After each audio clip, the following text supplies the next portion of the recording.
The year is 2287. The world as we know it lays in ruins. Man's never ending greed and degradation has manifested itself in nuclear annihilation.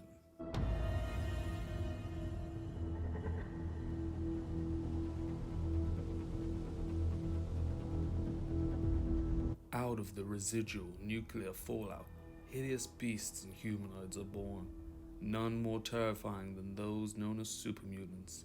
These monstrous and hulking beasts are fueled by nothing more than pure hate and a need to kill.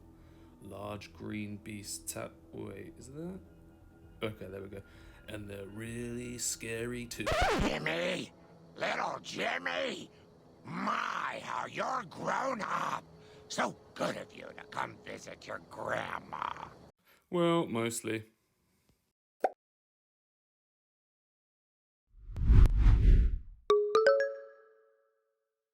Hello, friends! So, today we're painting some miniatures I'm very excited about. I'm a big Fallout fan and very partial to small, expensive miniatures, so these felt like a no-brainer.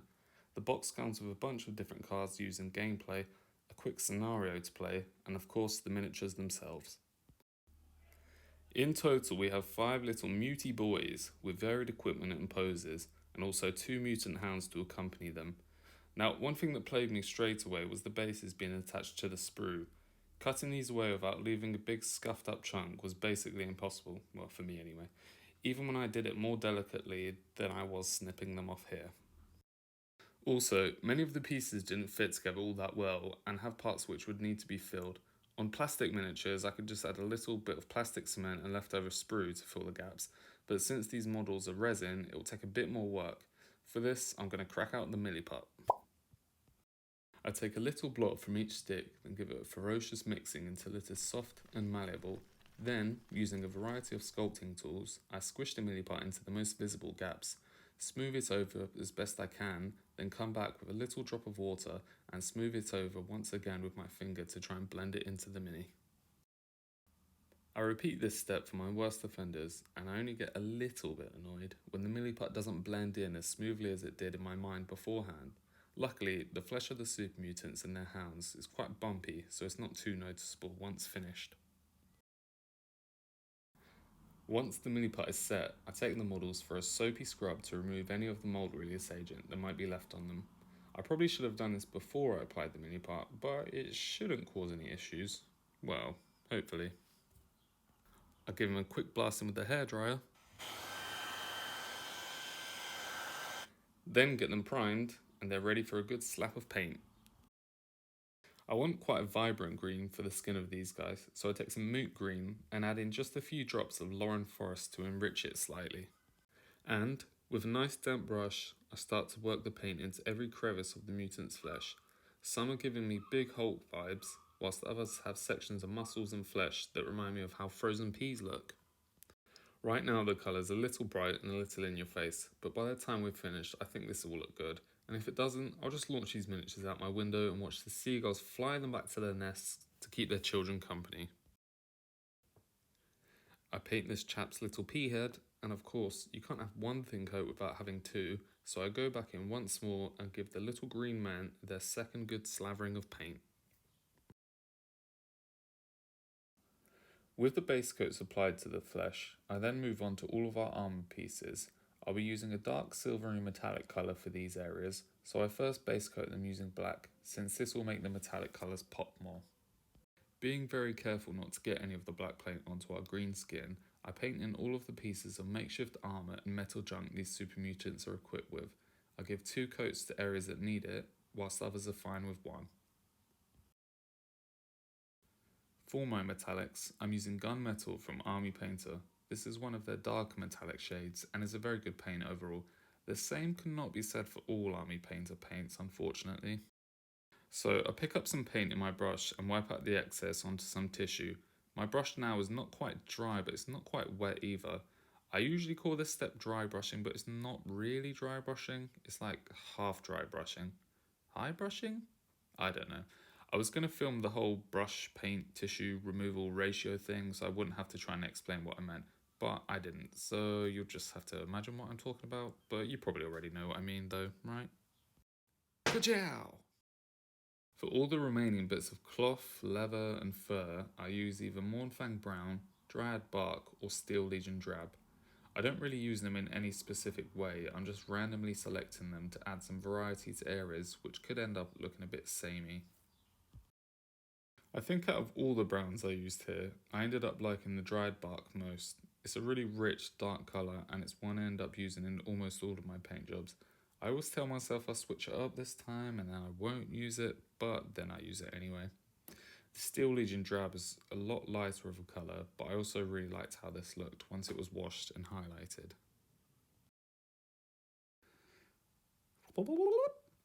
Next, a couple of quick coats of XV88 are applied to the pipe rifle and pipe pistol these muty boys carry. I think this colour is pretty similar to that of the pipe weaponry in Fallout 4, so it'll be perfect for this application. I'm getting more and more excited with every base coat that goes on as the muties are resembling their in-game counterparts more and more. There's still a long way to go, but I'm already really excited. Some Scrag Brown gives us quite a bright base coat for their wooden weapons. This is a little brighter than I'd like, but don't worry because we're going to dirty this up a bit later on. I thought the Scrag Brown would be too bright for the handles of these sledgehammers, so I go for some Gothmog Brown instead. This colour looked a lot more fitting, and I ended up using it for the body of the hunting rifle as well.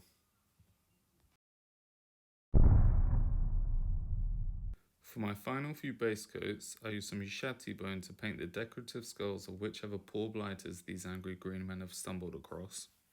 Some Mechanicus standard grey is used for the lenses of our flying friend here, as well as the wraps on the wooden boards used as weapons.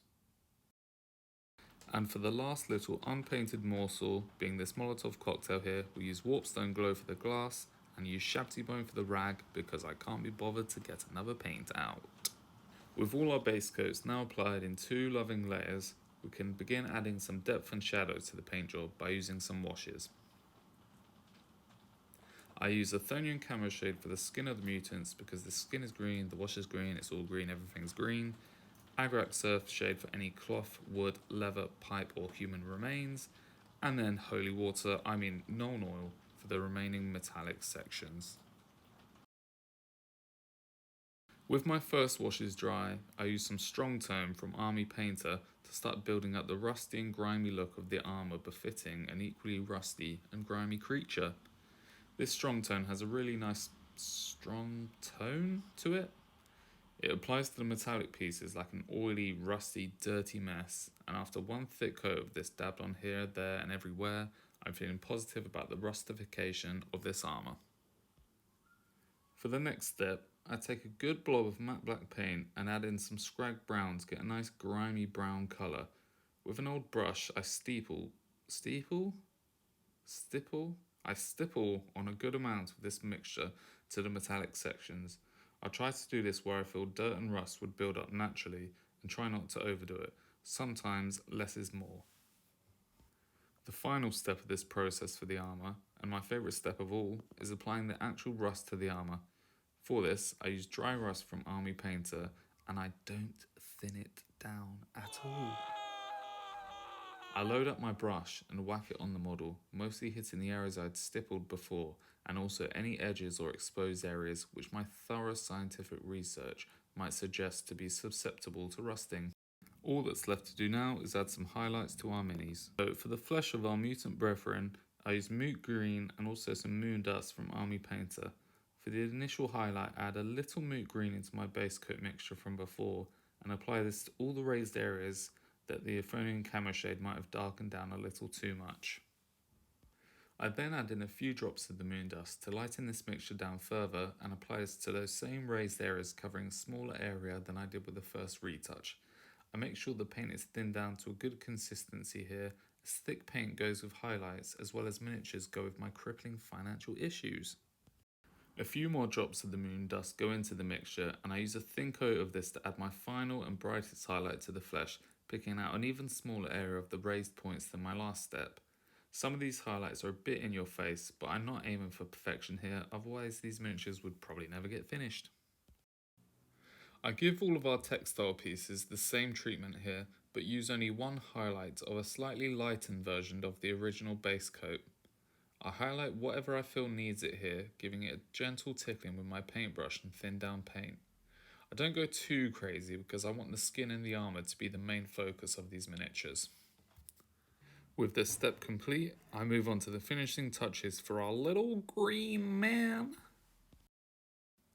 First of all, I use a bit more moot green to highlight Mr. Molotov here and crack out some Screaming Skull to paint in the eyeballs and teeth. I use Screaming Skulls in off-white because the pure white can often look a bit too bright with miniatures. Using every ounce of concentration in my body, I then paint on a black dot for the eyes, which I messed up on several of the miniatures and had to tidy up later. I was quite pleased with this fella, but the next one, yeah, you'll see in a second when it focuses. I use a little Reichland flesh tone to wash the teeth, which adds some very appropriate grossness. The Screaming Skull is also out again for a quick highlight of the skulls these guys wear, and once we're finished, we're ready to paint the scenic bases these miniatures come stood on. For the dirt and the earth, I use XV88, which I slather on generously. I'm happy for the paint to go on quite thickly here, as we want the ground to look a bit rough and ready. Mechanicus Standard Grey also makes a reappearance, acting as the base coat for any concrete or stone on the bases. I treat it the same way as the XV88, slapping it on and not really worrying too much about it. The last few bits of scatter on the bases also get a nice tickling of paint, with metallic pieces first being undercoated black, and wooden pieces getting a nice thick coat of some dried bark, my favourite paint. The metallic pieces on the bases get the exact same treatment as the armour, with a dry brush of gunmetal, a stippling of grimy brown, a wash of Nuln oil and strong tone, and a final dusting of dry rust. I also add a bit of colour variety to the bases, using some demonic yellow and glistening blood for the nuclear waste barrel and broken post box. Cracking out the Agrax Earthshade again, I give a good soaking to all of our bases. This part's quite self-explanatory, and I couldn't really think of anything clever to say, so yeah. Next, a quick mixture of uniform grey and ash grey is used to dry brush the concrete, and this time I am actually dry brushing properly, not like whatever I was talking about earlier. I also use some Methulan grey for a quick kind of highlight, applying it to a smaller area than the last step. This makes the boulder look very nice. That is a nice boulder. To make the earth look a bit more crusty, I then dry brush on some Eldar flesh. This is my favourite of all the dry paints, mainly because it's the only one I own. I bought it thinking it was a layer paint, then was very confused when I looked inside and saw a weird brown porridge. Anyway, I also give the pipe and wooden weapons a quick dusting of this to make them look like they've been dragged through the wasteland on a dusty summer's day. Now, for my very final few finishing touches.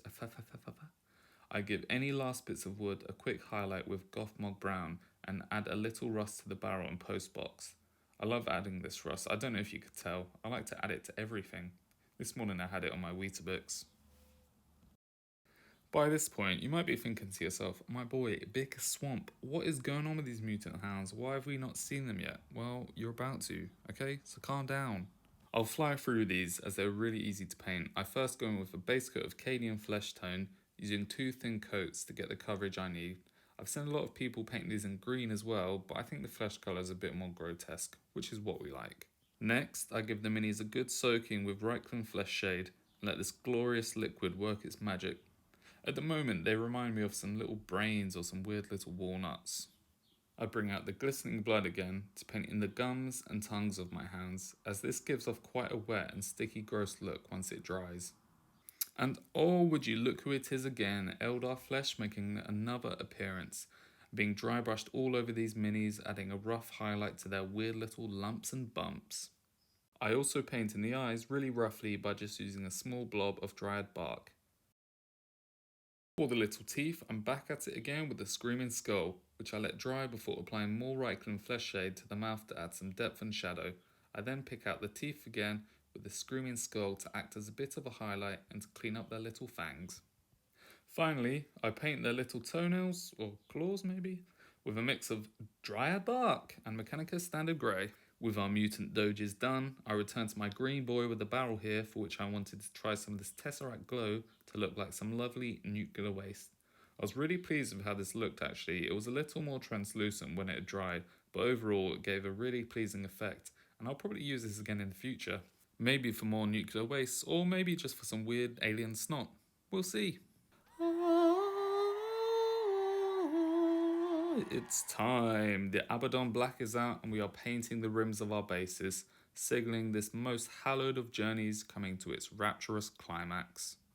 But not before we apply one last bit of grime and filth to our bases, using a few splashes of Seraphim Sepia and a Thonian Camo Shade.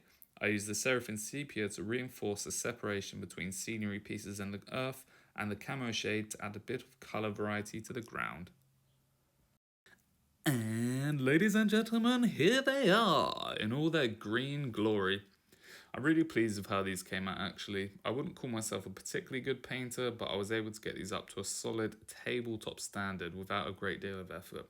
You saw for yourselves how simple it was to paint the hounds especially, but even the Super Mutants got a really standard base coat, wash and highlight treatment for a decent looking result. Now, of course, you could take a lot longer than I did, get them up to a show-stopping, world-class standard, but for a few minis to play with your mates that at least resemble their video game counterparts, you could do a lot worse. So, all in all, I have to say this was a really enjoyable little project. I still have a few gripes with the miniatures themselves. One being the damage done to the bases and clipping them off, although there are definitely ways around this that normal people who aren't impatient aliens like me would be able to do easily. And another being the price. I bought these minis for around £30 from Amazon quite a while ago now, but they're listed on the official Fallout Wasteland Warfare site for £45, which means you're paying over £6 per miniature, which is pretty outrageous to be honest. I think a portion of that high price comes down to the licensing deal, which is fair enough, but these are still very expensive miniatures. I'm a big fan of Fallout, and you can actually play the tabletop game as a single player RPG tabletop experience, which for me, I think that makes it worth it because I have no friends to play with. But for those of you who might want some of these just to have them, you might be better off trying to pick some up secondhand or maybe even printing your own. But anyway, thank you so much if you watched this. Until next time.